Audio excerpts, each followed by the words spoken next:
कहानी स्टार्ट होती है हीलियम पॉजिटिव के साथ और ये कह रहे कि भाई इनकी जो 4s या 4d या 4p की एनर्जी है वो एक जैसी रहनी है, लेकिन अगर हीलियम के ऊपर से पॉजिटिव चार्ज हटा दी तो कहानी में चेंज है। फिर वो कहते कि ना अब इस वाली केस में तो इनकी एनर्जी अलग होगी, तभी तो अबॉव प्रिंसिपल पढ़ा है तुमने। तो अबॉव प्रिंसिपल पढ़ा है वो मल्टी इलेक्ट्रॉन सिस्टम के लिए है, लेकिन यहाँ पे कह रहे कि ना जी ऐसा कुछ होगा नहीं। मगर क्यों नहीं होगा? क्योंकि इन्होंने ये बातें एज्यूम करी है क्या, En is equal to -13.6 electron volt divided by n square multiplied by z square. ये कह रहे देखो जी यहाँ पे n के बारे में बातें करी है, n जो प्रिंसिपल क्वांटम नंबर है। तो तुमने 4s लिखी, 4p लिखी, 4d लिखी, 4f लिखा, इसमें n की वैल्यू तो 4 है ना, l की वैल्यू मर्जी कुछ भी हो। यहाँ पे n की वैल्यू 4 है और l की वैल्यू हर बार चेंज हो रही।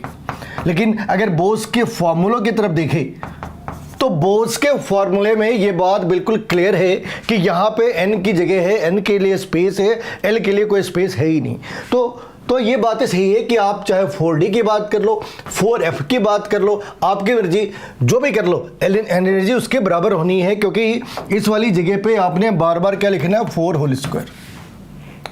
उसके बाजू में क्या लिखा है, l के लिए कोई स्पेस है नहीं, तो उसमें इंसर्ट करने का कुछ फायदा भी नहीं है।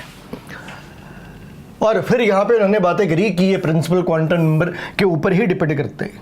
सही बात है, लेकिन एक सवाल रह जाते हैं कि अगर यहाँ से पॉजिटिव चार्ज गायब कर दी तब क्या हो सकते, तब ये बातें सही क्यों नहीं होती?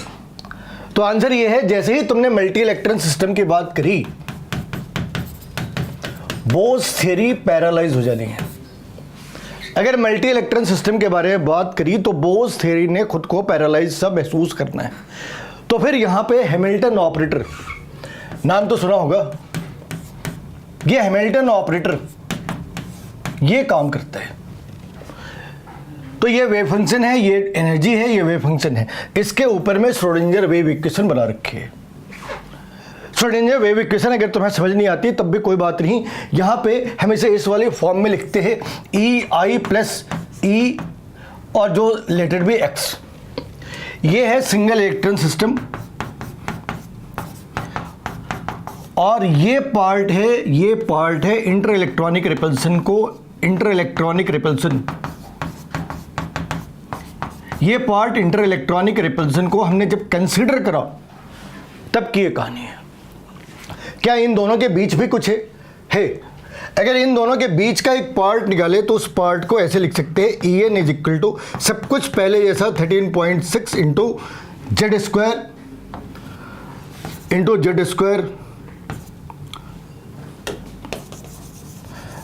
तो इस वाली केस में यहां पे लिखा जेड स्क्वायर, ये जेड इफेक्टिव स्क्वायर लिखा बाय एन स्क्वायर। तुम कहोगे कि पहले तो हमने जेड लिखा था, अब भैया ये जेड और जेड इफेक्टिव में इतना क्या अंतर आ गया कि हमने कहानी ही चेंज कर दी? अंतर आया, जो डिफरेंस है वो ये कि अगर तुमने जेड इफेक्टिव निकाली तो स्लैटर्स रूल तुमने पढ़ा होगा, और स्लैटर्स रूल के अंदर हम 2s और 2p को भी इंटरचेंज करते हैं। स्लैटर्स रूल के अंदर हमने 2s, 3s, 3p इन सब के बीच की वैल्यू निकाल के इंडिविजुअली चेक करी है और ये पता करा है कि इनमें कभी भी 2s और 2p की जेड इफेक्टिव बराबर नहीं हो सकती। तो ये जो डाटा हमने यूज करा स्लैटर्स रूल यूज करके, वो हैमिल्टन ऑपरेटर को यूज करा, श्रोडिंगर वेव इक्वेशन के अंदर वैल्यू डाली और फिर ये इस तरीके का एक टेंटेटिव पार्ट निकाला।